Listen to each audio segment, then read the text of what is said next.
अस्सलामुअलैकुम guys. Imagine करो, जिस सच को सुनने के बाद एक बेटी अपने ही बाप से नफरत करने लगे और जिस मोहब्बत को धोखा समझा जा रहा था वो ही असल सच निकले। अराफ्ता एपिसोड 48 ने इमोशंस का लेवल ही चेंज कर दिया है। आज के एपिसोड में आंसू भी थे, दर्द भी था, गिल्ट भी था और फाइनली आतिश और मारजान के दरमियान वो दूरियां भी खत्म होती नजर आई हैं। लेकिन दोस्तों, क्या ये खुशी ज़्यादा देर टिक पाएगी? चलिए डिटेल में बात करते हैं। इस एपिसोड को डिटेल्स में जानने से पहले अगर आपने अपने चैनल ग्लोबल ड्रामा रिव्यूज़ को सब्सक्राइब नहीं किया तो जल्दी से चैनल को सब्सक्राइब और वीडियो को लाइक ज़रूर कर दें। एपिसोड की शुरुआत होती है स्टोर रूम से, जहां हैदर अपने हों से इकरार कर लेता है कि उसने ताहिर और छोटी सी अहलूल पर जुल्म किए थे। ये सब सुनकर मारजान की दुनिया हिल जाती है। मारजान शौक में हैदर से कहती है कि मुझे यकीन नहीं था कि आप इतने जालिम इंसान हो सकते हैं। और फिर वो लाइन जो दिल चीर कर रख देती है, मुझे शर्म आ रही है कि मैं आपकी बेटी हूँ। सीरियसली गाइज, इस सीन में मारजान का दर्द उसकी आवाज़ से साफ महसूस हो रहा था। मारजान रोती हुई वहाँ से चली जाती है और हैदर उसे रोकने की कोशिश करता है, लेकिन आतिश उसे धक्का देकर दोबारा स्टोर रूम में बंद कर देता है।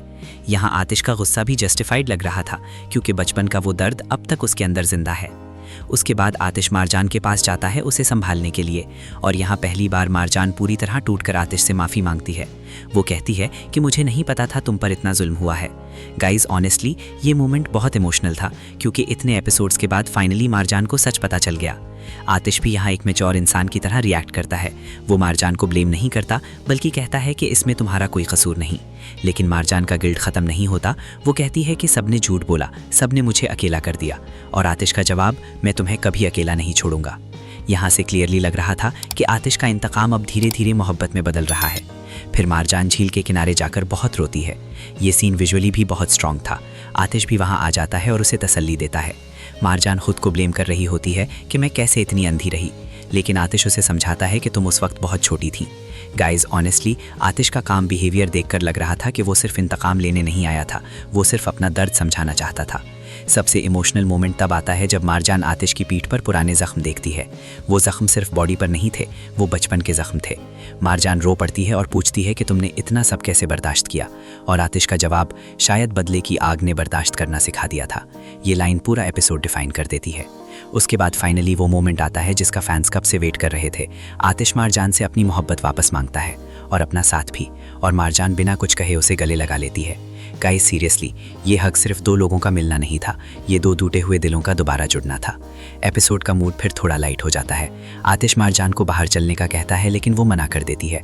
फिर आतिश चेस गेम का आइडिया देता है और फनी स्टाइल में कहता है कि तुम्हें मुझसे हारने का डर है, और मारजान भी फौरन जवाब देती है कि पिछली बार कौन हारा था। ये क्यूट नोकझोंक ऑनेस्टली एपिसोड का बेस्ट रिफ्रेशिंग पार्ट था। चेस गेम का चैलेंज भी इंटरेस्टिंग था, जो हारेगा वो चाय बनाएगा, और फाइनली आतिश गेम जीत जाता है। यहाँ क्लियरली दिखाया गया कि दोनों के दरमियान पहले वाली कंफर्ट और केमिस्ट्री वापस आ रही है। फिर आतिश बिन्नास से मिलने जाता है। बिन्नास भी सच जान चुकी होती है और ताहिर कहकर आतिश से माफ़ी मांगती है कि जब तुम बच्चों पर जुल्म हो रहा था मैं कुछ नहीं कर सकी। ये सीन भी बहुत इमोशनल था, क्योंकि बिन्नास के अंदर का गिल्ट साफ नज़र आ रहा था। आतिश का जवाब भी दिल को लगता है। वो कहता है कि आपकी कोई गलती नहीं थी, और फिर अपनी बहन अहलूल को याद करता है। गाइस, अहलूल का नाम आते ही एपिसोड फिर से इमोशनल हो गया। आतिश और मारजान दरिया के किनारे ब्रेकफास्ट करते हैं। दोनों में क्यूट सी नोक-झोंक होती है। मारजान आतिश को ज़िद्दी कहती है और आतिश उल्टा उसे ज़िद्दी बोलता है। डोनट वाला सीन और उनके रोमांटिक मोमेंट्स ऑनेस्टली फैंस के लिए फुल ट्रीट थे। और फिर वो रोमांटिक किस सीन जिसने प्रूव कर दिया कि चाहे कितना भी दर्द हो, असली मोहब्बत अपना रास्ता ढूंढ ही लेती है। आतिश और मारजान वापस घर आ रहे होते हैं। दोनों के दरमियान ऑकवर्ड साइलेंस भी है और मोहब्बत भी। मारजान क्लियरली कंफ्यूज नज़र आ रही होती है। उसे समझ नहीं आ रहा कि आतिश से नफ़रत करे या उससे और ज़्यादा मोहब्बत। दीनियत मारजान का वेट कर रही होती है। यहाँ मारजान अपने दिल की बात शेयर करती है। वो कहती है कि जब भी आतिश की आंखों में देखती हूँ मेरा सारा गुस्सा ख़त्म हो जाता है, मेरी नफ़रत फिर से मोहब्बत में बदल जाती है, लेकिन फिर मुझे बाबा के गुनाह याद आते हैं और मैं टूट जाती हूँ। गाइस, ऑनेस्टली मारजान का कैरेक्टर इस वक्त सबसे ज़्यादा इमोशनल कॉन्फ्लिक्ट फेस कर रहा है। इधर आतिश झील के किनारे होता है और जमाल उससे मिलने आता है, लेकिन दूसरी तरफ एक और डेंजरस गेम चल रहा होता है। दीनियत जब वहाँ से जाती है तो नज़ीर उसे रोक लेता है। नज़ीर का ऑब्सेशन अब क्लियरली डेंजरस होता जा रहा है। नज़ीर मारजान से कहता है कि आतिश पागल हो चुका है, उसने तुम्हारे बाबा को स्टोर रूम में बंद किया हुआ है। और फिर वो कहता है कि अगर तुम इजाज़त दो तो मैं आतिश का काम तमाम कर सकता हूँ। लेकिन यहाँ मारजान का जवाब बहुत स्ट्रॉन्ग था। हाँ कहती है, ख़बरदार अगर आतिश को ज़रा सा भी नुकसान पहुँचाया। गाइज यहाँ से क्लियर हो गया कि चाहे मारजान कितनी भी हर्ट हो, उसके दिल में आतिश के लिए मोहब्बत अब भी जिंदा है। मारजान घर वापस आती है और फिर से बाहर जाने लगती है तो आतिश उसे रोक लेता है। ये सीन बहुत इमोशनल था क्योंकि आतिश पहली बार अपने दिल की हर बात खोल कर करता है। वो कहता है कि मुझे पता है सब नॉर्मल होना इतना आसान नहीं, लेकिन तुम्हें मुझ पर भरोसा करना होगा। आतिश का डायलॉग बहुत पावरफुल था जब वो कहता है कि मेरी ज़िंदगी में सिर्फ इंतकाम था, लेकिन जब तुमसे मोहब्बत हुई तो मुझे पहली बार सुकून मिला। गाइज ऑनेस्टली ये लाइन प्रूव करती है कि मारजान सिर्फ आतिश की मोहब्बत नहीं, उसकी ज़िंदगी का सुकून बन चुकी है। लेकिन दोस्तों, असली शौक उस वक्त आता है जब जमाल आकर कहता है कि हैदर तुम्हें बुला रहा है। आतिश स्टोर रूम में जाता है और हैदर से पूछता है क्या बात करनी है। हैदर टूट चुका होता है। वो कहता है मुझे यहाँ से निकाल दो, मेरा दम घुट रहा है। लेकिन आतिश उसे याद दिलाता है कि अभी तो सिर्फ एक दिन हुआ है, मुझे और अहलूल को 187 दिन यहाँ गुजारना पड़ा था। फिर हैदर एक ऐसा सच बोलता है जिसने पूरा ड्रामा ही उलट कर रख दिया। हैदर कहता है मैंने अहलूल को नहीं मारा। गाइज ये सुनकर आतिश का रिएक्शन देखने वाला था, उसने फौरन गन निकाल ली। लेकिन हैदर फिर कहता है कि मैंने अहलूल की किडनी निकाली थी मारजान को बचाने के लिए। ये सुनते ही आतिश बिल्कुल टूट जाता है। इमेजिन करो गाइज, जिस बहन की मौत का जिम्मेदार वो हैदर को समझता रहा, आज पता चलता है कि अहलूल ने अपनी जान देकर मारजान को जिंदगी दी थी।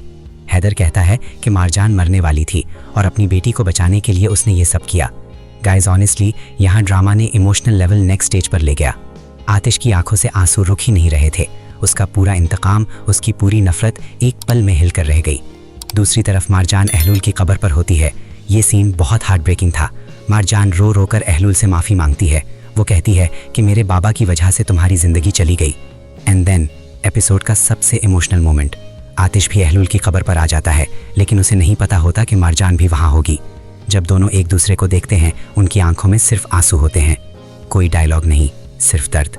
मारजान की आंखें साफ कह रही होती हैं कि उसे अहलूल के लिए कितना अफसोस है, और आतिश की आंखें कह रही होती हैं कि उसका इंतकाम अब उसे खुद अंदर से खा रहा है। गाइज ऑनेस्टली ये एंडिंग बहुत पावरफुल थी। आज पहली बार लगा कि कहानी सिर्फ इंतकाम की नहीं रही, अब ये गिल्ट, सैक्रिफाइस और ट्रू लव की कहानी बन चुकी है। अब सबसे बड़ा सवाल ये है, क्या आतिश अब हैदर को माफ़ कर पाएगा? क्या मारजान और आतिश का रिश्ता अब मजबूत होगा या ये नया सच उन्हें और तोड़ देगा? और क्या अहलूल की कुर्बानी दोनों को एक कर पाएगी? आपको क्या लगता है गाइज, क्या हैदर ने जो किया वो एक बाप होने के नाते सही था या वो फिर भी गुनाहगार है? कमेंट सेक्शन में ज़रूर बताना। लेकिन दोस्तों, कहानी अभी ख़त्म नहीं हुई। हैदर अब भी स्टोर रूम में बंद है और मुझे लग रहा है कि असली तूफान अभी आना बाकी है। क्या आतिश सच में इंतकाम छोड़ देगा? क्या मारजान अपने बाप के गुनाहों के साथ जी पाएगी? और क्या ये मोहब्बत अब सुकून दे पाएगी या नए दर्द लाएगी? वीडियो पसंद आई हो तो लाइक ज़रूर करें, चैनल को सब्सक्राइब कर लें और बेल आइकॉन प्रेस करना बिल्कुल मत भूलिएगा, ताकि अराफ्ता के हर लेटेस्ट रिव्यू और अपडेट सबसे पहले आप तक पहुंच सके। मिलते हैं नेक्स्ट वीडियो में। अल्लाह हाफिज़।